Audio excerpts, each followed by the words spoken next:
Dear friend, I hope you've been well. I recently came down with a bit of illness that left me in bed for a week. Thankfully, mother and sister were there to run things and keep the inn in good condition. Now that I'm feeling myself again, I've been trying to catch up on some projects that I'd fallen behind on. The roof to the stables needs mending, as do the front window shutters. But today's story took me completely by surprise. It will certainly be one that is a landmark in this book, and one that has left me in deep thought and reflection.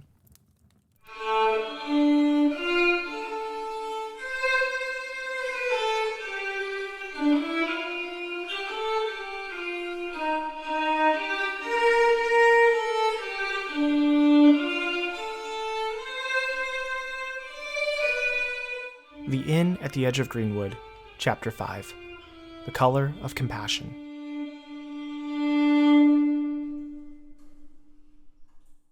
As you are traveling on the road, the day that you were greeted with is a little chilly.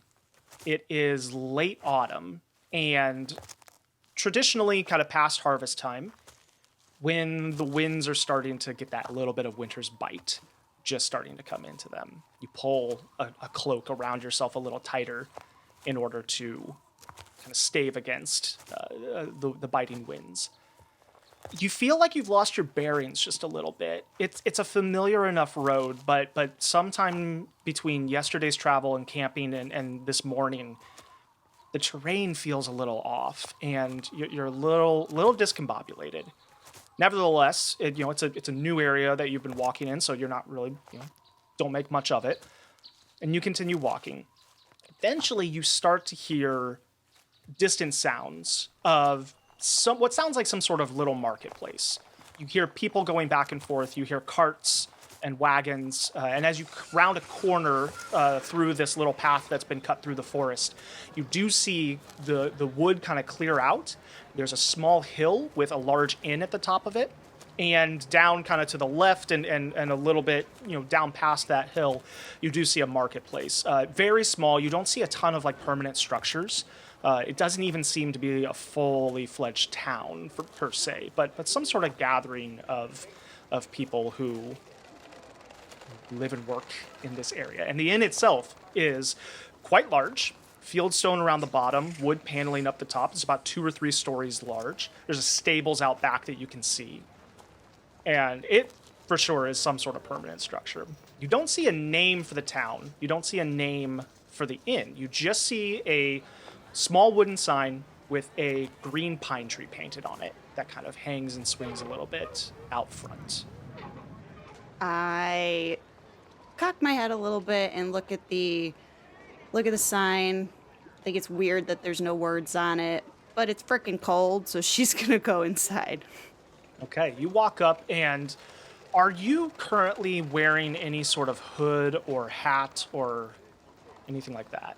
She would have been when she was outside, since it was cold and the wind was blowing, so she would have had her hood up, but as soon as she stepped into the warm interior of the inn, she would have pulled it back. So as you begin to step up, you pass a couple different people who are walking, and they don't really give you any mind. You're just another traveler on the road. You walk up to the front door of this inn, up a little ramp that is kind of built there for it. You open the door, and immediately you're greeted with warmth. And it's a nice change of temperature from the biting cold outside. There is a large roaring fire that's going on to the left of the hall. And it is a kind of a large open banquet hall style place with big vaulted ceilings, wooden beams up top. And on the right-hand side, there is an L-shaped bar. You see maybe a half dozen to 8 different people scattered throughout the tables at the moment. A couple halflings, a couple gnomes, a human or two. But as you pull your hood back, the whole room goes silent. And all that's left is the crackling of the fire. Would you like to describe, please, what everyone sees? Sure. So everyone would see as soon as she puts her hood back is she's an elf. She's got the pointy ears. Her long blonde hair is very scraggly and it's messy. She's got some dirt smudges on her face. Bright blue eyes. And she, the another thing that I suppose would be strange about her is that her skin is purple. She is a purple elf. But she's gotten so used to it, she's just looking around at everybody like, what? They look back and they don't break the gaze. Everybody continues to stare at you very awkwardly. And you hear a little bit of conversation from some back room, just kind of two people talking in a kitchen, and all of a sudden kind of walking out from the back wearing simple clothes and an apron over the front is a young man with kind of a thin build and medium brown hair, brown eyes.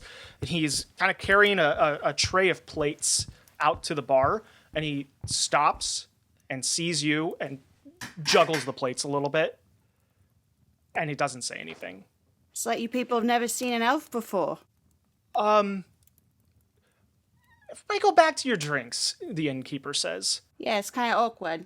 And he continues to kind of look at you while he puts the plates away, and then kind of, not breaking gaze, stands up, wipes his hands clean.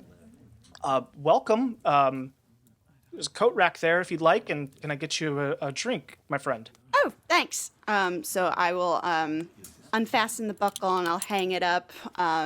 She's just wearing like really, really faded, patched, just simple clothes. She does have like a blue shawl, blue and green patched shawl that she likes to like wear around herself. But her tunic is like beige. Her pants are like a forest green kind of thing. Her boots are brown, just very neutral. But then the bright shawl that's around her. And as she'll go and she'll hang up her cloak, and then she'll kind of like just like skip over to the bar and just be like, I had this thing once. It was chocolate and it was hot. You got anything like that? It was delightful. I guess let me check. If you would just wait here a moment. Sure. Okay. And the innkeeper kind of turns and heads back to the kitchen. The place is dead silent. Everyone is still, like, at the innkeeper's request, they kind of turned away, but, like, you look and everybody's, like, doing the thing where they're looking over their shoulder or trying to get a peek. No one's talking at the moment. All right. Yes, I'm purple. Yes, I'm an elf. Anybody want to ask any questions? I'm here before my drink arrives. Better get out of the way now, because it's just rude to be staring like this. No one pipes up with a question. Everybody kind of turns and goes back, and you start to hear little bits of muttering as they continue conversations very quietly to each other at this point. Cool. Guess not then. She'll sit down at the bar if there's like a stool or something. There's stools around the outside, so you take a seat and kind of wait, drumming your fingers on the bar top, looking around, catching an eye every once in a while as someone tries to sneak a glance again. And every time I catch an eye, I just make the face like what? After a few moments, the innkeeper does return, and he is carrying a kind of thick wooden mug, and you see some steam rising out of it, and he goes, hot cocoa. That's the one. Thankfully, Mother knew the recipe, so here you are, my friend. Thank you very much. This smells delicious. You're gonna have to forgive my patrons and perhaps even myself. How are you in the kingdom? Well, I actually don't know. I was just out for a walk. It was really warm, and then all of a sudden something happened, and then it was really cold, and here I am. Oh. Okay. His shoulders kind of like ease a little bit, and like there's like this obvious tension that disappears from his body. Is it a problem that I'm here? No, not at all. Welcome. Welcome to the inn at the edge of Greenwood. You see, this is a strange world where I can see that. Sometimes the boundaries between different realities shift a little bit, and people find themselves on our roads that wouldn't normally be here. There are no elves in this kingdom. Oh, so they actually haven't seen an elf. I didn't even know that elves were purple. They're not. This is an accident. Oh. Sorry to hear that. Nah. No, to be honest, other than drawings and sketches, you are the first elf that probably anyone, including myself in this town, has ever laid eyes on. He sticks his hand out to shake yours. I take it very heartily and just shake it. Ella's my name. Well, it's actually Lorian, but there's too many letters, so I shortened it to Ella. Oh, I'm the innkeeper here, and I just want to say, he has not actually let go of your hand yet. He's still shaking it. I just want to say that even though please forgive our awkwardness, I'm very glad to meet you. Thank you. And it's comforting to hear that this world is kind of strange, so I thought it was me that did it, because that's happened before. You've jumped to other existences. Yeah, but not on purpose. I am a magical sort of being, but sometimes it gets a little out of control, hence the purple. I was blue first, now purple. See, I didn't know that elves were blue. That's they're incredible. not. No, my skin was pale my whole life, and then my magic did its stupid thing, and then I was blue. Now I'm purple. It's the whole thing. That's a tale. I'm sure. He kind of looks around, and again, people are still trying to like catch glances, and like you're getting some dirty looks as well. Like people are just like scowling in your direction, and finally the innkeeper's like, he turns and he goes, "Enough. If you don't like it, get out." Yeah, stop your scowling, as I scowl right back. And 3 of them pick themselves up and walk out of the bar. The others kind of stop looking so much and go back to their business. Sorry about that. It's not just that there aren't elves here. It's that they're all up in the northern lands, and there's a reason they're not in our kingdom. There's been wars and fighting for generations, and it was decades ago, but some of those bad feelings get passed down. I can understand that. Should I leave? Is it making people uncomfortable? I can leave. You know what? This is a place where if someone's uncomfortable with someone else just because of who they are, then that's the person who needs to leave, not you. I like that theory. That's a great thing to live by. Well, my father and grandfather built this inn, and they wanted it to be a place where anyone was welcome. And I'll be damned if I don't if I don't hold to that the first time I have someone like yourself come in and be a guest. Well, I feel very welcomed, if not by them, by you. So thank you. Can I get you anything else to drink or eat? And he gets like really excited for a minute. He's like, we have elven bourbon. Oh, great. And he like kind of goes and like he's like grinning, and he like gets a little kind of small glass and like a little shot glass and a small brown bottle, pops it open and go, pours you a shot. He's like, here you go. Thank you. She'll kind of look at it, and she's not a huge drinker, but he seems really, really excited that he had something that was relating to her, so she'll be polite, and she'll, like, take a swig and pull a face and just, that's great! Oh, that's great! And it is simultaneously incredibly sweet and smooth, and just about some of the strongest alcohol you've ever tasted as well. Wow! I do like sweet things, so got that right. Well, good. Well, here's the bottle if you want more. Oh no, that's good. I think I don't want to overdo it, you know. Oh, sure. Not too much. Plugs it up, puts it away. Well, where did you, if you don't mind my asking, if you're not from these lands, where are you from? Well, I'm from a land called Elusaria, and more specifically, I'm from a place called Tradeport, and that's actually where I just was. And I was with my best friend Ren, and my other friends, Linabelle and Sylvester, and then we all kind of just were running some errands, you know, and I was walking with Ren, and I, you know, saw something I just had to have, and I got really excited, and then this happened. So now I need to figure out how to get back there, because Ren's probably wondering where the heck I am. That, unfortunately, is the part I can't help you with. That's unfortunate. It seems to be somewhat random how people come and go when they're not from this plane. Well, maybe I'll have some sort of surge, and it'll boot me right back. So, surge, what does that mean? my magic, as I was telling you before, it does this thing where it goes a little out of control. It's nothing I can handle, although clearly it just, purple. But sometimes it just does things unexpected. Dangerous things? He's kind of like taking a half step back and looking around his place. Only sometimes. Oh, Not in a long while though. okay. If I feel it getting out of control, I'll leave. Don't worry. I mean, just maybe until, whatever happens, and I just cleaned. No worries. The last time I made a mess of something, I helped clean it up. So if that happens, I promise I'll help you clean.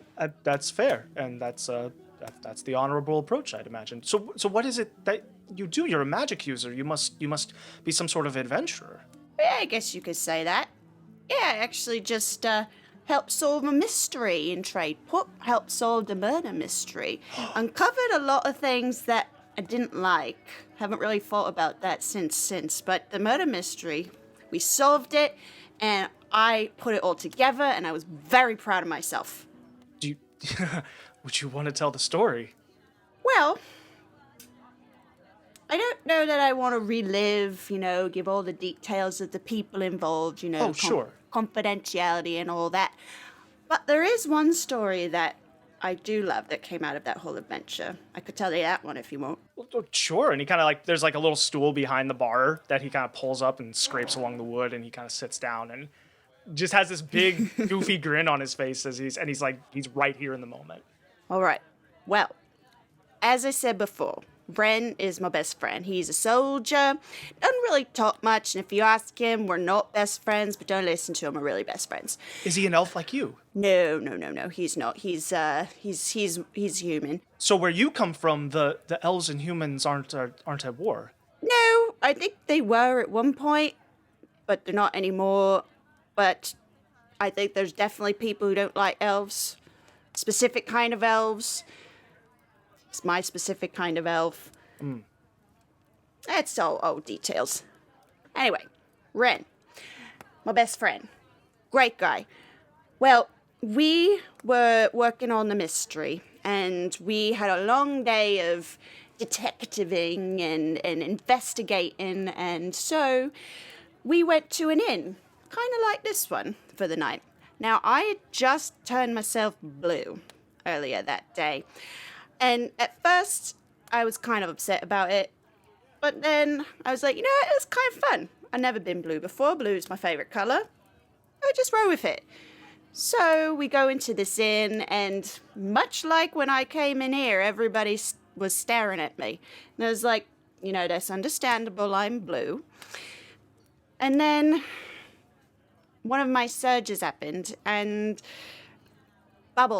kink bubbles, started coming out of my mouth. That's happened a lot before. It just happened, kept coming out, and everybody started laughing at me. I'd already been laughed at for being blue, and I'd gotten over it, but then now I was blue with bubbles coming out my mouth, so I just ran out of there. Oh.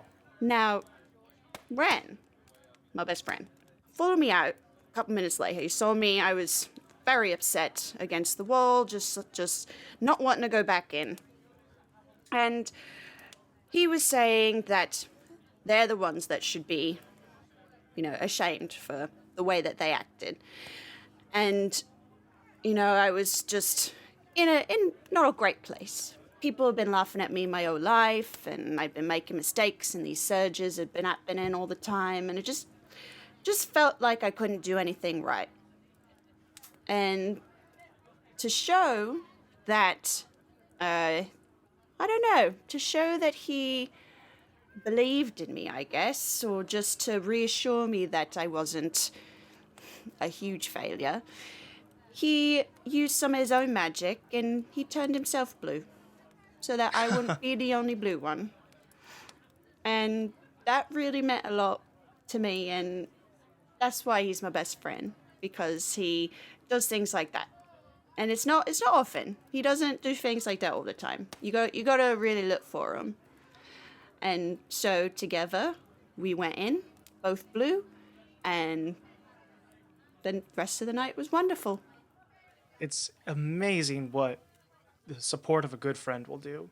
Absolutely. And it sounds like no matter how much of a fight he puts up about it, he does care for you. He does. That's why we're best friends. So, how'd you turn purple, if you don't mind my asking? Not at all. Was it another one of your magical surges? No, this was a bad there's a bad decision made on my part. We went and saw this crazy old priest when we were following a lead on a murder that we were trying to solve, and we went to this priest, and I was desperate for a way to not be blue because people kept staring at me. I didn't like it, so I wanted to go back to the way I looked before. Well, this priest brought out this little bottle of a red potion of some sort, and he said, when the sun is the highest, take a drink. And I was, oh, right, that sounds a little cryptic, but whatever. So when it was, we walked around a little more after we visited him, and the sun was at its highest point, and I was like, you know what? I'm gonna drink this. It's gonna turn me not blue, and everything's gonna go back to the way that was. And everybody tried to be like, I don't think that's a good idea. I was like, no, it's a good idea. So I drank it, and it turned me purple, because blue and red together make purple. So there we have it. Be a little more careful next time I come across something like that. You can almost see him doing like mental gymnastics, and he's like, sorry, I'm trying to figure out what color potion you'd need to get back to normal now that you're purple. Yeah, I don't think it's gonna be complicated. I don't think it's gonna be another potion. I think it's gonna have to be some magic, but not my kind of magic, because I could, blow the whole place up. Well, for what it's worth, I've never met an elf before, but I think purple suits you. Well, thank you, friend. Can I get you another drink or another cocoa or something to eat? What you have for pastries? I have a sweet tooth. I think I got something for you. And he ducks in the back, comes back pretty quickly. He's got this scone that has like a bit of blueberry jam on top and little bit of like frosting drizzled across. And it's got on a little wooden plate, and he slides it across to you. Well, this is just perfect.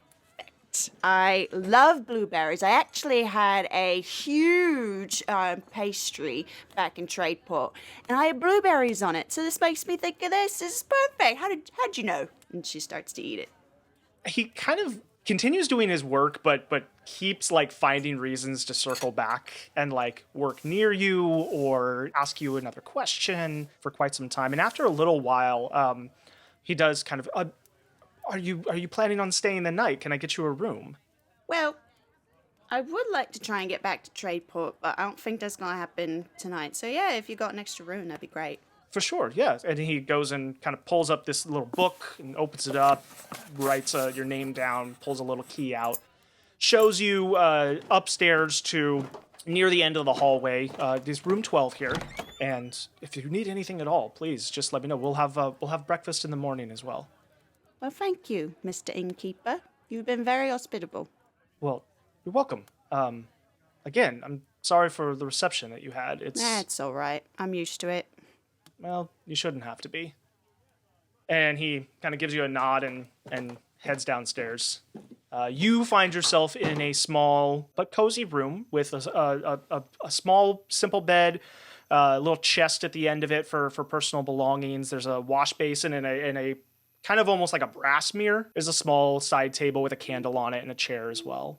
Awesome. I'll go and sit down in front of the mirror and just kind of like finger comb my hair and just look at my purple self in the mirror and having a belly full of hot cocoa and a beautiful blueberry scone. She's despite where she is, not knowing where she is, she's pretty happy for the moment.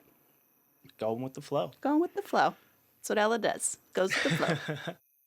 You have a very restful night's sleep, and in the morning, the smell of oatmeal and bacon and coffee hits your nostrils as they are cooking up a storm down in the kitchen. Oh, I don't want to miss this. And she'll gather up all her stuff and go downstairs.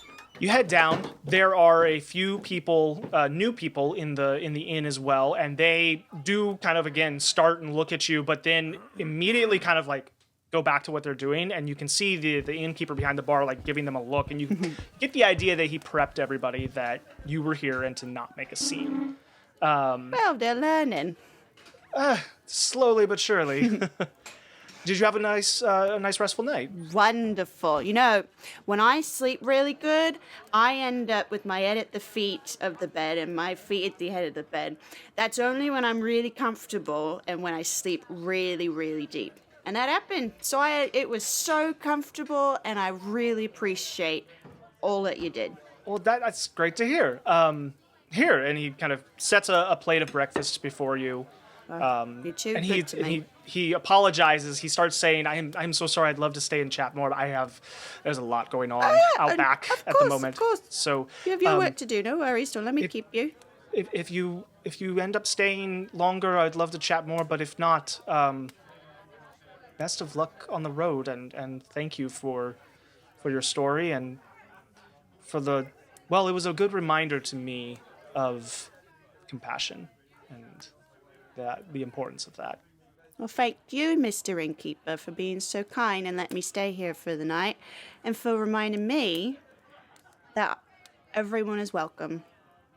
That may be the case here, but to be honest, you're going to want to put that hood up when you leave. Well, I figured. The land is still very, unfortunately, very inhospitable to those they don't understand. All right. No worries. Thanks for the heads up. Gives you a nod and disappears in the back. He doesn't come back.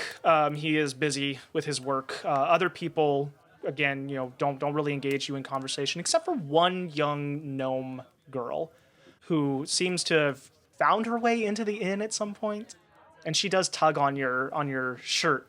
Actually, that shawl that you had wrapped around you, she tugs on that at one point. Excuse me. Oh, hello, friend. My name's Ruby. Hello, Ruby. I'm Ella. Nice to meet you. Why are you purple? Yeah, it's a funny color, isn't it? I accidentally turned myself purple. Well, first I turned myself blue, and then and I tell her the whole story that I told the innkeeper before. And she kind of looks, and then as soon as you're done telling the story, she goes, Purple was my favorite color. Okay, bye. and she turns around and runs out the door. Nice to meet you. You don't get a response. She's already out of earshot. I love kids. The morning begins to eke by, and it is starting to get closer to noon, and you feel like you probably should be getting on the road to make some time. Right, so I'll push the dishes to the side. I'll take out a couple of coins and lay them next to it. And then I'll go and I will get my cloak from the hook that I hung it up before. I'll put it on, and before I put the hood back up to cover my pointy ears, I'll turn back to the room and just talking to nobody in particular and just saying, well, tell everyone you know you just met an elf and that she was awesome. You're welcome. And she's going to put the hood up and then head out the door. You see them all kind of like as soon as you address them, they turn and look, and as soon as you say, tell them that she was awesome, they, okay. That's right. They like nod in agreement. Like, you make your way through and eventually back onto the road, continuing the direction you came, hoping for some sort of surge, some sort of change to bring you back. And that night, as you're bedding down and making what camp you can out on the road, you use a little bit of magic to light a fire, and you begin to feel a familiar pulse. Oh, shit. There we go. What can I say other than meeting Ella was one of the most eye-opening moments of my life? In a country that teaches its children that elves are to be feared and never trusted, how can that be justified when Ella was one of the kindest people I have ever met? How can we look at an entire people and call them evil when we've never even met them? Yes, there were wars in the past, but were we blameless in those? I think not. I hope for her sake she finds her way home safely. I hope for all our sakes we see her face again. Till then.